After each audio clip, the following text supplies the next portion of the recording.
Itangiriro rya Bibiliya yera, Imana ishyira Adamu muri Edeni, Part 2.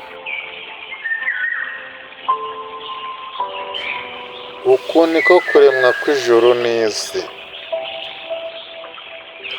Ubwo byaremwaga, ku munsi Uwiteka Imana yaremeyemo ijuru n'isi.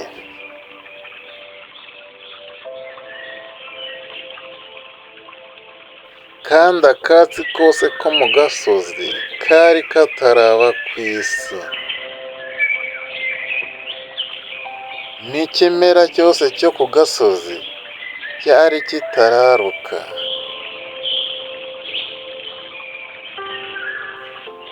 Kuko Uwiteka Imana yari itaravuba imvura ku isi, kandi nta muntu wariho wo guhinga ubutaka.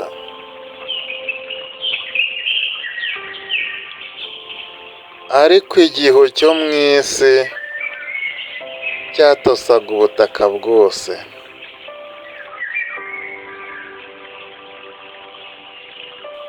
Uwiteka Imana irema umuntu mu mukungugu wo hasi,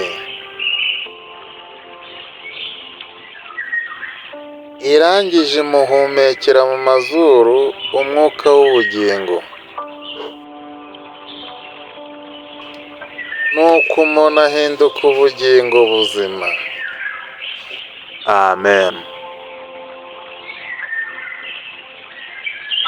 Nuko Uwiteka Imana maze yishyiramo umuntu yaremye. Amen.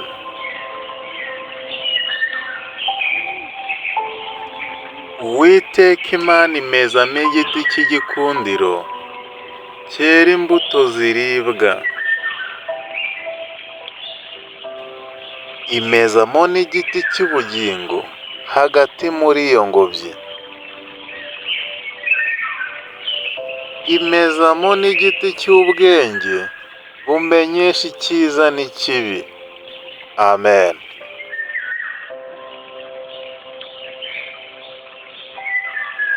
Hariho umugezi uturuka muri Edeni unetesha iyo ngobyi.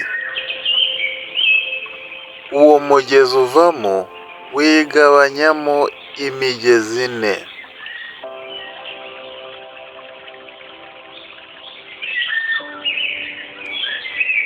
Umwe witwa Poshini, ari wo ugose igihugu cyose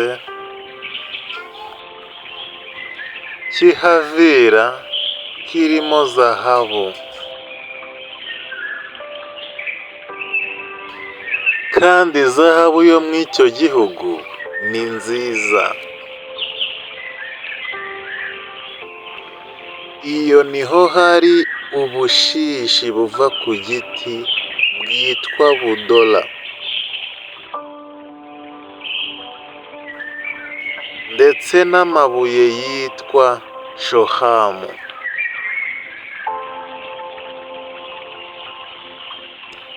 Undi mugezi witwa Gihori,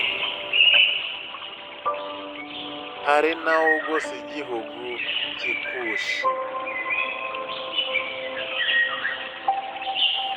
Undi mugezi witwa Hidekuru, ari nawo uca imbere y'igihugu cyitwa Ashuri. Naho uwa kane witwa Ufurate.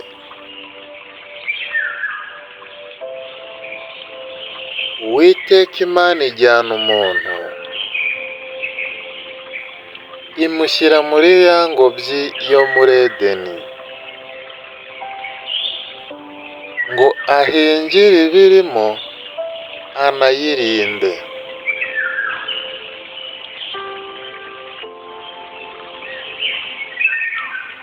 Uwiteka Imana imugejejemo iramutegeka iti,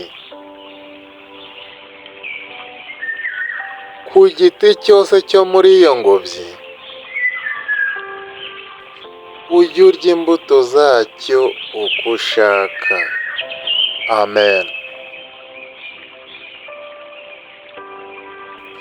Icyitonderwa: ariko igiti cy'ubwenge bumenyesha icyiza n'ikibi ntuzakiryeho,